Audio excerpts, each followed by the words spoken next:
1995 मध्ये इंदापूर विधानसभेच्या निवडणुकीत तिरंगी लढत झाल्यानंतर तत्कालीन अपक्ष उमेदवार निवडून आला होता. तिरंगी लढत झाली तर अपक्ष उमेदवार निवडून येतो, हा इंदापूर तालुक्याचा इतिहास आहे. गेल्या काही दिवसात चित्र बदललेलं आहे. आपल्याकडे नेते कमी असतील मात्र जनता आपल्या सोबत आहे असं म्हणत प्रवीण माने यांनी त्यांचा अपक्ष उमेदवारी अर्ज दाखल केला होता. तो कुठून तर इंदापुरातून. इंदापुरात सध्या राजकीय बॉम्बस्फोटांना वेग आलाय. भाजपमधून राष्ट्रवादी शरद पवार गटात आलेल्या हर्षवर्धन पाटलांना इंदापूरची सीट गेली, पण इंदापुरात नेमका प्रभाव कोणाचा आणि इंदापुरात बाकी मतदारांपेक्षा धनगर महत्वाचे का? या धनगरांवरच इंदापूरचा निकाल ठरणार आहे का? यंदा इंदापुरात कोण बाजी मारणार? इंदापुरात हर्षवर्धन पाटलांची सत्ताही राहिलीये आणि दत्ता भरण्यांची सत्ताही राहिलीये. मग आता अपक्षाची वेळ आहे का?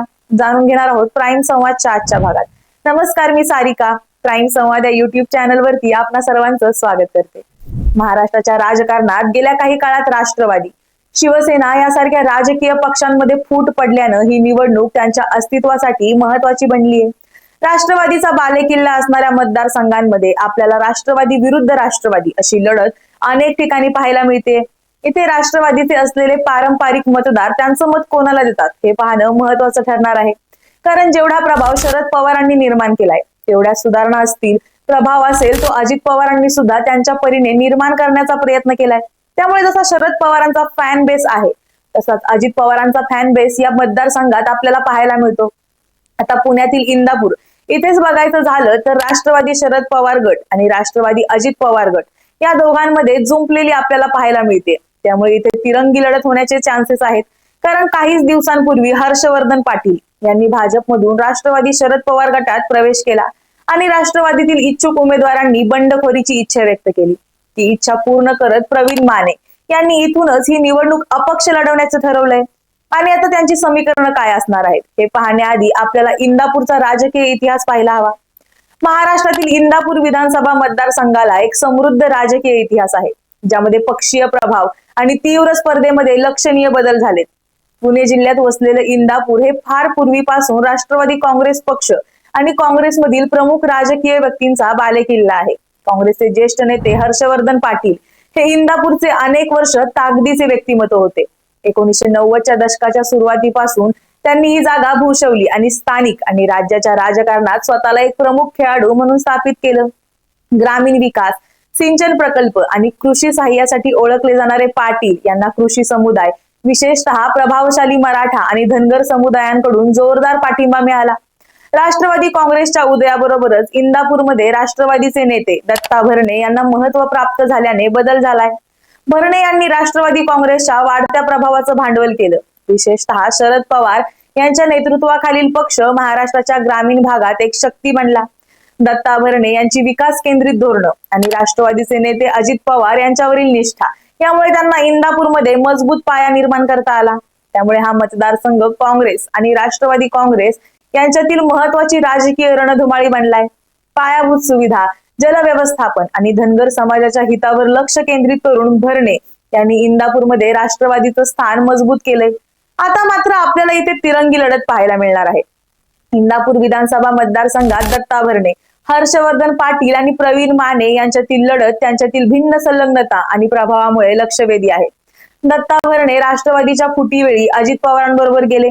अजित पवार यांच्या राष्ट्रवादी गटाशी संबंध असल्याने दत्ता भरणे यांचे इंदापूरमध्ये मोठ्या प्रमाणात फॉलोअर्स आहेत. ते अनेक वर्षांपासून स्थानिक राजकारणात सहभागी आहेत आणि त्यांनी ग्रामीण विकास, सिंचन आणि पायाभूत सुविधा प्रकल्पांवर लक्ष केंद्रित केलंय. भरणे हे स्थानिक शेतकऱ्यांपर्यंत पोहोचण्याची क्षमता आणि ग्रामीण मतदारांना एकत्रित करण्याच्या क्षमतेसाठी ओळखले जातात. अजित पवार यांच्याशी त्यांची अलाइनमेंट त्यांना मतदारसंघात अतिरिक्त समर्थन देऊ शकते, कारण अजित पवार यांचा महाराष्ट्राच्या ग्रामीण भागात मोठा प्रभाव आहे. भरणे यांनी जलव्यवस्थापन प्रकल्प, सिंचन आणि कृषी गरजा पूर्ण करण्यासाठी केलेल्या कामामुळे इंदापूरमध्ये मजबूत पाया निर्माण झालाय. ते शेतकरी आणि स्थानिक व्यावसायिक मालक यांच्यात लोकप्रिय आहेत, ज्यामुळे त्यांना ग्रामीण लोकांमध्ये एक धार मिळू शकते. तर राष्ट्रवादी शरद पवार पक्षाचे हर्षवर्धन पाटील हे माजी कॅबिनेट मंत्री म्हणून बॅकग्राऊंड असलेले अनुभवी राजकारणी आहेत आणि त्यांचे शरद पवार यांच्या राष्ट्रवादी काँग्रेसशी खोलवरचे संबंध आहेत. त्यांनी यापूर्वी इंदापूरचे आमदार म्हणून काम केलंय. त्यांच्याकडे मतदारसंघात ओळख आणि अनुभव देणारा वारसा आहे. त्यांच्या प्रभावी कारभारासाठी आणि प्रशासकीय अनुभवासाठी ओळखले जाणारे पाटील यांनी मतदारसंघात स्थिरता आणि कौशल्याची प्रतिष्ठा आणली आहे, जी इंदापूरमधील शहरी मतदारांना आणि प्रस्थापित कुटुंबांना आकर्षित करते. शरद पवारांच्या राष्ट्रवादीच्या गटातील मतदारांचा पाठिंबा देखील त्यांना एक प्रमुख खेळाडू म्हणून स्थान देतोय. पाटील यांच्या प्रशासकीय योगदानामध्ये शैक्षणिक उपक्रम आणि समाज कल्याण योजनांचा समावेश आहे. त्यांची नेतृत्व शैली आणि भूतकाळातील भूमिका अनुभवी प्रतिनिधित्वाच्या शोधात असलेल्या मतदारांना आश्वस्त करतात. तरीही त्यांचे दुफळी फुटणे अजित पवार समर्थकांमध्ये त्यांच्या पोहोचण्याला आव्हान देऊ शकतं. आता या हर्षवर्धन पाटलांना उमेदवारी मिळाल्यामुळे राष्ट्रवादी शरद पवार गटातील इच्छुक उमेदवार मात्र नाराज झालेत.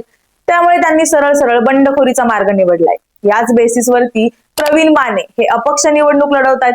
कोण आहेत प्रवीण माने? तर प्रवीण माने हे इंदापूर तालुक्यातील राजकारणात व समाजकारणात अग्रेसर आहेत.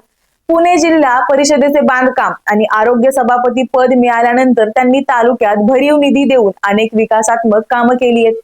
राष्ट्रवादीत 2 गट पडल्यानंतर त्यांनी शरद पवार गटात राहण्यात धन्यता मानली होती.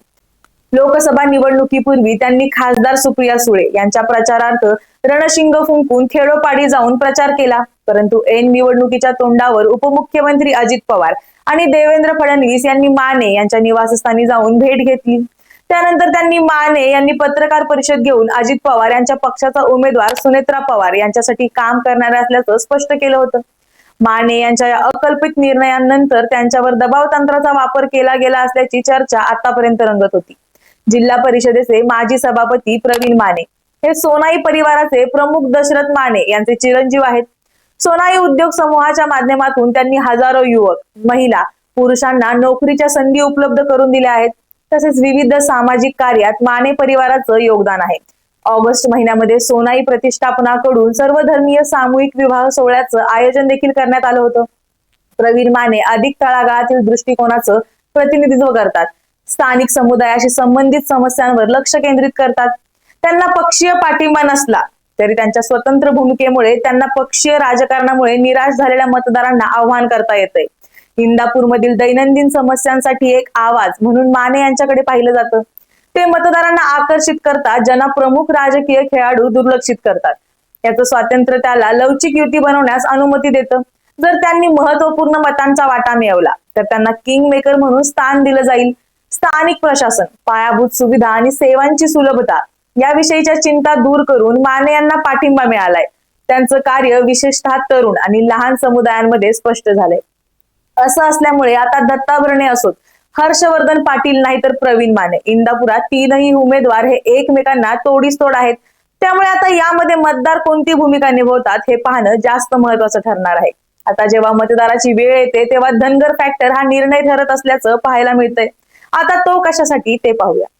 इंदापूरमधील प्रमुख लोकसंख्या शास्त्रीय गटांपैकी एक धनगर समाज निवडणुकीच्या निकालात महत्वाची भूमिका बजावण्याची शक्यता आहे.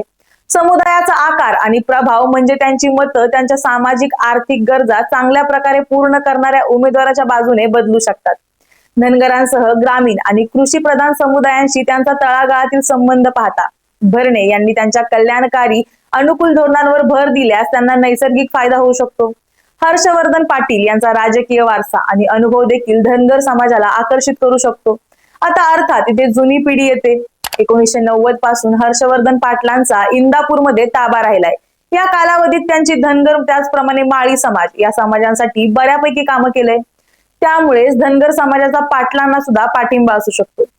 प्रवीण माने हे मुळात धनगर समाजाचे आहेत. त्यामुळे त्यांनीही धनगरांना आव्हान केलंय. त्यांची स्वतंत्र भूमिका धनगर मतदारांना अपारंपरिक प्रतिनिधित्वाच्या शोधात इकोईक करू शकते. जर त्यांनी समाजाच्या आर्थिक प्रगतीशी संबंधित विशिष्ट मुद्द्यांकडे लक्ष दिलं असेल तर धनगरांचा त्यांना पाठिंबा मिळू शकतो.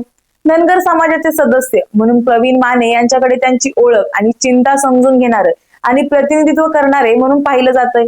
यामुळे एक मजबूत संबंध निर्माण होऊ शकतो. कारण अनेक धनगर मतदारांना प्रवीण माने त्यांच्या मुद्द्यांना खऱ्या अर्थाने प्राधान्य देतील असं वाटत असेल तर त्यांना ते निवडून देऊ शकतात. माने यांच्या कॅम्पेनमध्ये स्थानिक विकासावर लक्ष केंद्रित करणारी, शेती, जलस्रोत आणि ग्रामीण पायाभूत सुविधांमधील आव्हानं सोडवण्यासाठी धनगर समाजाला थेट प्रभावित करणाऱ्या आश्वासनांचा समावेश आहे.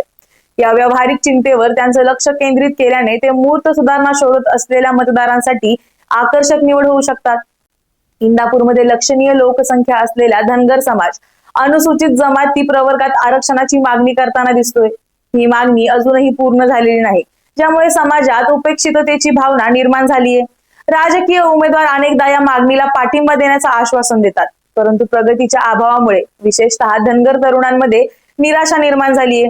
जर धनगर समाजाचा प्रतिनिधी म्हणून प्रवीण माने यांच्याकडून ही मागणी पूर्ण करण्याचं आश्वासन दिलं गेलं असेल, तर धनगरांचं एक गट्टा मतदान हे प्रवीण मानेंना होऊ शकतंय.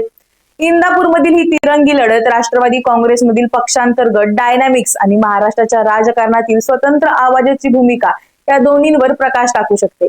धनगरांना स्विंग वोट म्हणून तिन्ही उमेदवार या समाजाला आकर्षित करणाऱ्या धोरणांवर लक्ष केंद्रित करतील. भरणे आणि पाटील यांच्या गटांमुळे राष्ट्रवादीच्या पारंपरिक मतदारांमध्ये फूट पडू शकते, तर माने पक्षीय राजकारणात असमाधानी असलेल्यांकडून पाठिंबा मिळू शकतात, ज्यामुळे ही स्पर्धा अत्यंत स्पर्धात्मक बनल्याचं पाहायला मिळतंय. याबाबत तुम्हाला काय वाटतं? या तिरंगी लढतीत प्रत्येक उमेदवार तगडा असताना कोण इथे बाजी मारणार? दत्ता भरणे गुलाल उधळणार की हर्षवर्धन पाटील गड राखणार, की हाही नाही तोही नाही आणि प्रवीण मानेंचा मान इंदापुरात येणार? आम्हाला कमेंटमध्ये नक्की सांगा आणि प्राईम संवाद या युट्यूब चॅनलला सबस्क्राईब करायला विसरू नका. धन्यवाद.